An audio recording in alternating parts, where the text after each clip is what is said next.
খোদা প্রদত্ত সবচেয়ে বড় নেয়ামতগুলোর মধ্যে আমাদের জীবনের অন্যতম বড় নেয়ামত হচ্ছে আমাদের দুটি চোখ।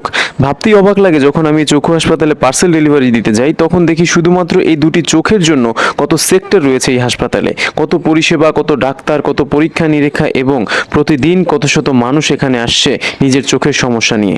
এই যে সুস্থ চোখের নেয়ামত আমরা ভোগ করছি, কিন্তু এর শুকরিয়া খুব কম মানুষই করে থাকে। এজন্যই আল্লাহ পবিত্র কোরআনে বলেছেন, খুব কম মানুষই কৃতজ্ঞতা প্রকাশ করে। তবে শুধু যে মানুষ সৃষ্টিকর্তার কৃতজ্ঞতা প্রকাশ করে না তা নয়, আমারও কৃতজ্ঞতা প্রকাশ করে না অনেক কাস্টমার। এই যে বৃষ্টি প্যাক কাতা দিয়ে কাস্টমারের দোরগোড়ায় পার্সেল পৌঁছে দেই, একটা থ্যাঙ্কসও পাইলাম না অনেক কাস্টমারের কাছে। অনেক কাস্টমারকে যদি বলি ভাই কতটা হ্যাসেল পোহায় তার কাছে আসছি, সে একটা কথায় কিভাবে জবাব দেয় জানেন? ভাই এটা তো আপনার ডিউটি। হ্যাঁ ভাই, এটা আমার ডিউটি বলে আপনাকে মাথায় তুলে রাখি, নইলে কবেই যে আপনাকে আচ্ছা বলেন তো, এই লোকটার কোনো আকল বলতে কিছু আছে? রাস্তাঘাটে কি মানুষ চলাফেরা করে না? কত মহিলা মানুষও তো রাস্তার পাশ দিয়ে হেঁটে যায়। মানে মিনিমাম হেজিটেশন তো থাকা উচিত মানুষের মধ্যে, তাই না? আসলে বাঙালির অবস্থা হয়েছে ওই কাকের মতো, যে কাকের ঠোঁট সোনা দিয়ে বাঁধানো।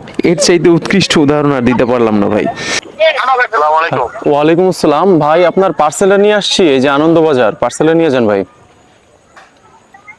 ভাই আমি এখনো তো আসি নাই, আমি বেড়াইতে আসতে ওদের খাইতে গেছি। 3 দিন যাবত কাস্টমার বেড়াইতেছে, এখনো তার বেড়ানি শেষ হয় না। আবার বেড়াইতে গিয়ে নাকি সে ফাইসা গেছে। ভাগ্যিস বিয়ে করতে গিয়ে ফাইসা যায় নাই, তাইলে। আপনি এখন কোন জায়গায় আছেন? আমি এখন আনন্দবাজার আছি, অটো স্ট্যান্ড।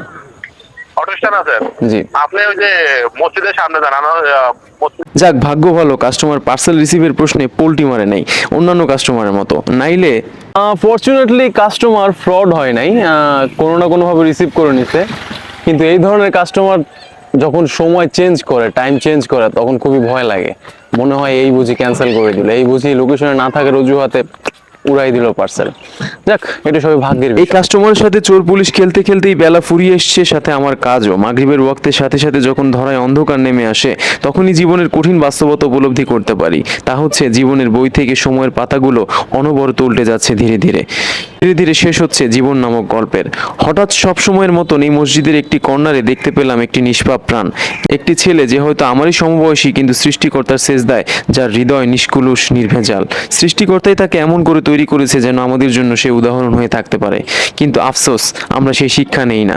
আর সৃষ্টিকর্তার অবাধ্যতা, তা তো আমাদের জন্য ডাল ভাতের মতো। জাযাকাল্লাহ খায়ের।